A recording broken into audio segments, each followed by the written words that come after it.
Yeah. Hey, Pedro from A&P-REACTS. I'm here today with Tom from Evergrey to talk about the upcoming album, Escape of the Phoenix. How's it going? Yes. It's good. It's good. Honestly, I'm a bit tired. I'm doing interviews 10 hours per day. But that's a good thing, you know? Yeah, it's a good sign. That means that there's a record around the corner. Yes. And it means also that people are interested and eager to hear it. So I'm happy. Yeah, I think everything considered, it's always a good sign when people want to talk to you about your music. Yeah, you should get worried when the phone is dead, you know? Yeah, exactly. Let me start by asking you this. Escape of the Phoenix, what does that title represent to you? Well, the thing is, you know, this is what's so cool with lyrics and with titles and with all this stuff, is that when I write it, I don't necessarily write and compose and create these things thinking at all. It's just I'm just doing what's, you know, coming from within. And then in hindsight, I can go back and listen to stuff and you fucking smartass, that's what you were thinking, you know, or, you know, other way around. So with this one, it was honestly just me thinking about how this poor phoenix bird was condemned to a damnation where he was resurrected and burned on the stake every day. Not a very nice life, is it? You know. No. So I was thinking how that, if I put that in a human context, I was thinking that maybe that resembles somehow how we have it in life sometimes, you know. And what happens if we free the bird? That was basically my initial thoughts. And saying that, this is a very long answer to a very short question, but saying that, we also came from a period of writing a trilogy of albums, from the Hymns from the Broken to up until the Atlantic, which held us busy for like 6 or 7 years, writing the same storyline basically. And now we said, let's move away from that and start something different. And even though this is not the 4th chapter of the trilogy, I mean, I'm still singing about me and where I am today. So maybe it's me who left. Maybe it's me who's the phoenix. That's the answer. That was actually how I was going to phrase it to you. Like, are you the phoenix? Are you trying to escape your own vicious cycles, if you will? That's how I was going to phrase it originally. Yeah, but maybe not in a fleeing sense. Maybe more in a sense that it's time to do something different. And as I've said many times now during this interview period, is that when I've been writing before about solitude and the sense of feeling like an outsider and, you know, the loneliness aspect of it, it's always been sort of based on a feeling of, or a perspective of desperation or sadness or, yeah, or more negative sense. But on this album, I'm writing about the same things, but from a perspective of strength and self-esteem and appreciating who I've become. And, you know, looking at like an outsider when I was a kid, and now that pulled me towards the music of metal, and this is who I've become today. So it's yeah, you went from being on the outside to being on the inside. Yeah, at least that's been my goal lyric wise, and also, you know, bringing all the people that feel they are on the outside and we're in the margins of stuff, to that there are other people like you, you know, so. And considering what you just said in terms of the trilogy and the continuation into this album and how you feel, when you're looking at a record, do you look at a record from an individual perspective, or is there some elements that you carry forward from every experience that you had with every single album that you've worked on? I mean, for me, music in Evergrey is a different thing than being a music fan or music nerd like I am when I'm listening to other stuff outside of Evergrey. For me, Evergrey is my life. So it's hard for me to sort of vision myself or portraying myself or putting myself outside of that context. And I don't even know if that's answering your question, but it's what was the question? Do you carry something with you from record to record, perhaps even subconsciously? Is there something that continues with you, even though if the records are not necessarily connected, or you try to approach each record as individually, as much in a bubble as possible? I mean, that's just the thing. I mean, I'm writing about myself. I've been doing so ever since the beginning. Even though I've been writing about, like for the In Search of Truth album, about alien abduction, and on the inner circle about the cult theme, I'm still basing it on feelings that are human, that are coming from me or somebody around me. So that has sort of been brought along all the time. I'm singing about human experiences and the darkness of psyche, basically. But outside of that, and bringing the creation process into it, what we always try to do for every album, and that's the only thing we try to do, is one, we need to feel inspired, and we always try to write a better song than the last one we wrote.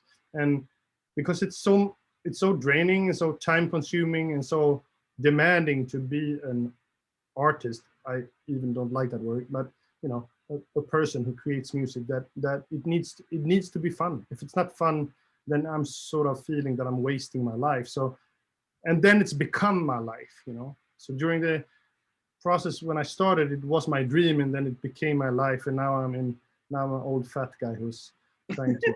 Now it's your reality. Yeah, I dream about work at night, and during the day I live it, you know. So. Was this a challenging record for you to create? And if so, perhaps what were the biggest challenges that you faced putting together this album? It wasn't a more challenging album than other albums. Quite the opposite, actually. This pandemic thing has been considering only the creative process, has been a blessing for us, because it's given us the time that we usually feel we deserve, but never can afford to put into an album.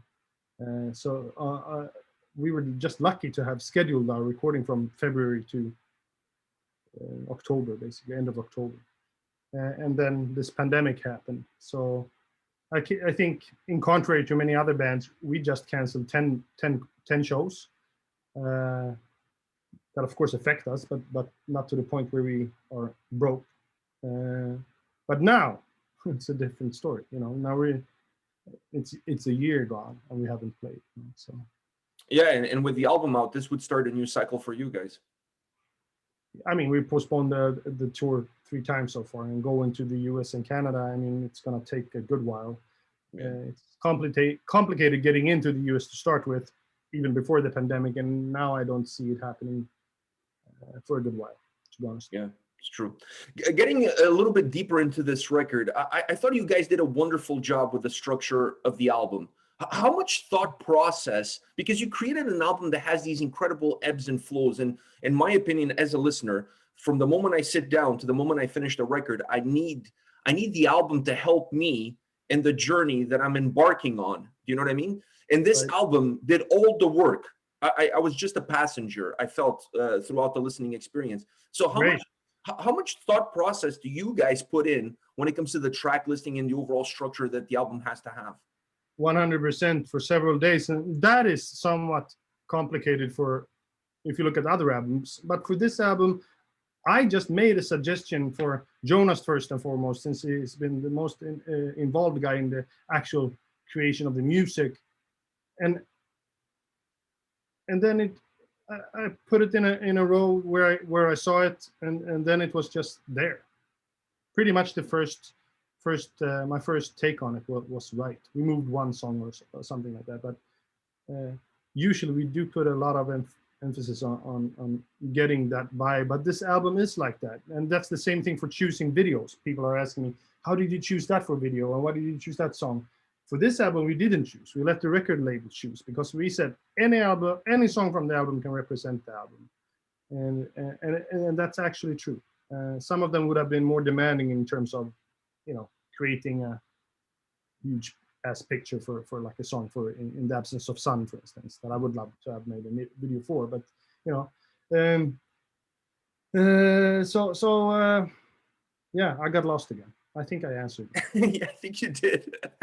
It's just that sometimes I feel like people don't really pay attention to the structure of the records and the fluidity that it has, because today's modern day people consume music in a much different way.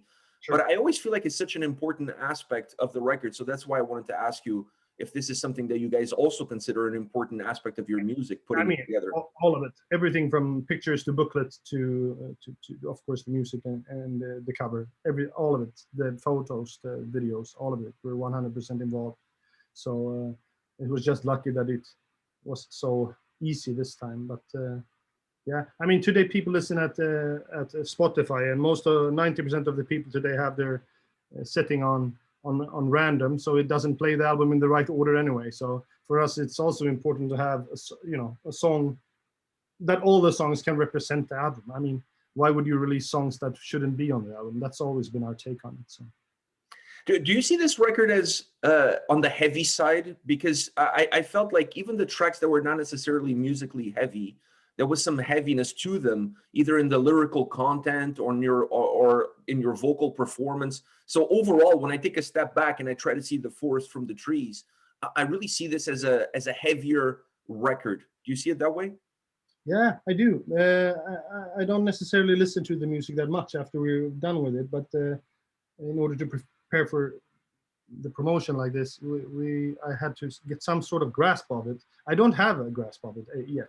I think it's sounding like a hungry album, an album that is eager to show itself, eager to get out there, and it sounds contemporary and hungry. But yeah, the thing is that hits me the most is that we have a new tuning on guitar. We tune our 7 strings down to G, which is a step down from the A that we're usually in. Super musical, nerdy, but that has an impact on the actual low end of the stuff coming out from the speakers or into the headphones. So yeah, it's a guitar driven heavy album for sure. Yeah, that was going to be something I was going to mention to you. I felt like the sound of the guitars on this record was absolutely excellent. Not that it wasn't excellent in the previous records, but there was something about the guitar sound on this album that really resonated with me, that carries a lot of soul and it carries a lot of character. And I was going to ask you how you guys achieved that. I guess the tuning was a big factor. Tuning is a big factor. The second biggest factor is Jacob Hansen, our mixer guy. He's the guy who one has the the stamina and the what do you call it? The foresight? Yeah, but also hold on, I'm searching for the word. This is in Swedish it's called tålamod. It's patience in English. Yeah, so I had to wake up my brain there for a while. Yeah, so he's one of the guys that has the patience to keep up with me and Jonas and our fucking nerdy ideas for, you have to turn that down 1 dB and you have to put that up. Can you EQ this? Because we are also production nerds, me and Jonas, but when we leave the stuff to him, it sounds good, but he makes it sound great. And he's the guy, I said this in many interviews, he's the guy that told Evergrey how Evergrey should sound. Guys, it's like this you should sound. And now we've done 4 albums together, and I mean, of course, he is also in this sort of developing process of getting Evergrey to sound better and better. And we're just lucky to have him on the team. So he's a big part of and he's the guy who chose the guitar amps and whatever. So, and we're using Bogner's for this album all the way. So it's cool. Is he also a reason why the sound is so well defined on this album? Because you could listen to this record and you could hear all the different elements that make up the soundscape of the album. But then you could also listen to all of them together. So this album has this ability of giving you the sense of being able to digest each single element that's on the plate, but then enjoying them all together as a full meal. Yeah, I mean, for sure. I would say, I mean, we have to give some credit to our ability to play the instrument. Yes. I guess nowadays those things become less and less important. But I mean, Jonas and Johan are like the rhythm duo that is incredible, and they really are incredible. They work extremely well together. They're in the studio by themselves when they record, pretty much. And this time, Jonas even had his laptop in the recording room, so he could record those 2 guys for himself. So was so outside our playing, 10% goes to me and Jonas for recording it properly with the right instruments and whatever, and then it's up to Jacob to make the band sound like we do. So it's very much a credit to his abilities as a mixer guy. He's putting the final touches on Evergrey sounding like Evergrey. Yeah, I mean he's the creator of the actual sonic perspective of Evergrey for the last 4 albums that people have come to love. It's like he has a perception of, or an understanding of what people want to hear when it comes to Evergrey. And when he stepped into the picture, he took a big leap up in terms of growing and getting bigger. Do you take any special avenues as far as your vocals are concerned when you start to prepare for a record? Is there anything that you do specifically? Is there any goals that you have in mind on how you want to sound on a specific record? For the vocals? Yes. No. I mean, basically, I mean, since I'm so heavily involved in the actual writing of the music, I have my ideas. I go around with my iPhone and I sing into that when I have sort of passages or like a sentence or something. You know, I have 1 million ideas in the phone, and 999,000 of them will never end up anywhere. So it's filled with crap, basically. But the last whatever 1,000 ideas are at least approachable, and I can do something with them. So that's how I prepare. I start to create this world within myself because I need to be in a. I like to be in a world where I can create this that I can step in and out of. That is because it's easy for me to sort of then create a vibe for myself. But vocally singing it, it's like I usually sit exactly right here, singing into this microphone right here, and I don't stand up. I usually sit like this. Really? Yeah. So, and then I just try to create the sounds that I have in my head and make them come out the best on. Is there any symbiotic movement between the lyrics you've created for the tracks, the way you can use your voice, and the emotion that those lyrics bring as far as remembering where you were when you created them and the reason why you created them to begin with? Is there any connection between all of those elements? Yeah, and there has to be, because I only sing, I mean, I don't have this tight connection with Dungeons and Dragons and fire spewing stuff and killing people with swords. So I have to sing about stuff that is close to me, which is me. I am the closest to me. So and I think also sincerity and honesty is a theme that is important in Evergrey. I'm not saying that, you know, I'm the biggest fan of bands like Halloween and Hammerfall and whatever, but I cannot sing about those things. It's not for me, you know. It's so I leave that to them who does that better, and then I keep doing the stuff that I do, and all of that has to be connected. The lyrics, the sense of the feeling I had when coming up with the sentence or the whole storyline of a song. It's important for me to be in that mindset when I perform that. And if I don't do that, you will automatically hear that immediately. And sometimes when you perform live, it's also important for me to sort of step in, step out, step in, step out, and stepping out is in between songs, you know. But when performing the actual song, it's the audience expects to get that delivery that is there on the albums, and that's what I try to do. But some days you're not there, and then you feel like you're having a shittier gig than usual. Well, last time I saw you live, you guys performed wonderfully. So I'm sure you were having a wonderful day. We usually do. It's like 99 out of 100 shows we have. We do what we love, and we get paid for it. It's amazing. Yeah. As you look back at this record, and as you look back at all the previous records that you guys have worked on, do you get a sense that this is a band that is just aging like a fine wine? Like you guys are getting better with every record? And does that perhaps give you a little bit more sense of pressure that you always have to outdo what you did in the previous album? Aging, that's for sure. But well, that's the thing with being in Evergrey also. We are not a huge band. We never were. But we're steadily growing, fucking slowly. But it's, we're still, I mean, the most selling album we ever made was The Atlantic. So, and it keeps on going like that for every album, but very slow. It's almost like a flat line. It's like, but over a 26-year period, you can see some sort of slowing down. Yeah. So yeah, but I mean that's the challenge. The challenge is to make sure you try to beat your own expectations every time. I don't care about everybody else's expectations, because my expectation exceeds anybody else's expectations. We love to make music, and we are pretty much on top of what we have produced and what we are able to do. So every album we have done so far, there's not one second of them on any album that I can't 100% sit here and say that I'm not proud of, because I am. For the fans that haven't heard the record, is there something that they can expect from this album that perhaps wasn't there in previous albums, that will be a little bit of a nugget, a little bit of a surprise for the But I think hardcore that, fans? yeah, I think that, like we spoke about before,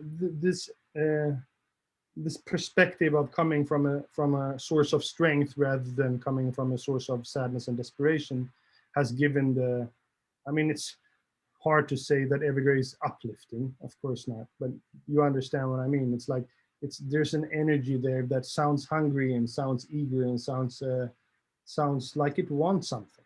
You know, it's here to prove something. So I think it's an very energetic album from start to finish, even to the last second. You will feel that. I'm pretty sure. Did you learn something from this album about yourself that you didn't know beforehand? Did this album teach you something? Yeah, but I learned that I would love to make albums like this, having 6 months, and nobody fucking bothers me, and I don't have to fly anywhere. Or, you know, I love that too. But, you know, in a perfect world, would be great to record and write an album 100% for 6 months, and then travel and tour for 18 months, and then repeat. I have one last question for you, and that is that you are very active on social media. I mean, you post on YouTube videos. I know you post on our videos like very frequently. So you're very active on social media. Is that something that is part of who you are, or is that something that's part of the machine that the music world has become, that puts that kind of demand on an artist to be more in touch with their fans? I think it's both, because one, I love to be in touch with the fans. It's not the reason why I'm doing it, but it's one of the reasons why I keep doing it. Is to get that reward or debate things that the fans think about the music or the lyrics or whatever. But the other thing is also that this pandemic period, yes, has also created us to be more online. I would say that if you would look on statistics for what's happened during the last year in terms of people being on the computer rather than outside of the computer, I think you would see both. It's been a lot of going out to nature and a lot of watching Netflix, to put it in a context. Yeah. So, and that goes for me too. I've been running like a maniac in the woods, and then I'm coming home and then I'm watching YouTube. So, you know. It's a strange world that we live in, but at least we try to find some balance in it. Yeah, it's gonna be a new world that we wake up to when this is all over. But I have faith in humanity, however weird that sounds. I do. Yeah, I agree with you. I'm with you on this one. Well, Tom, thank you very much for your time. I really appreciate it. This was an absolute pleasure and a blast. I'm glad that you found some time on your schedule to chat with poor old me about your record. It's a magnificent album. As you know my feelings about this record. I love this album. Congratulations to you and the band, and all the best with the release on February 26th. Thank you so much. Thanks for having us. Thank you. All right. Cheers, man.